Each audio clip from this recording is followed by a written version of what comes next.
श्री क्षेत्र ज्योतिबा डोंगरावरती पाकारणी निमित्त स्वच्छता मोहीम। ज्योतिबा प्रतिनिधी सागर पुजारी।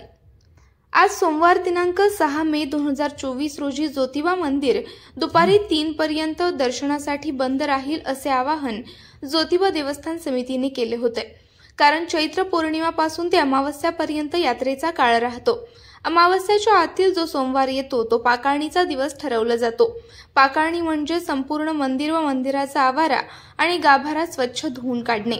मंदिर धुण्यासाठी कोल्हापूर अग्निशामक दलाचे कर्मचारी, त्याचबरोबर व्हाईट आर्मी, सर्व ज्योतिबा ग्रामस्थ, पुजारी, हक्कदार, तरुण मंडळे, ज्योतिबा देवस्थान व्यवस्थापन समिती इत्यादींनी सर्व मंदिराची स्वच्छता केली।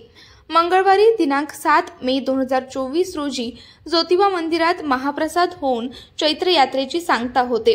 आमचे SP9 मराठी न्यूज चॅनलचे ज्योतिबा प्रतिनिधी सागर पुजारी यांनी दिलेला हा खास रिपोर्ट।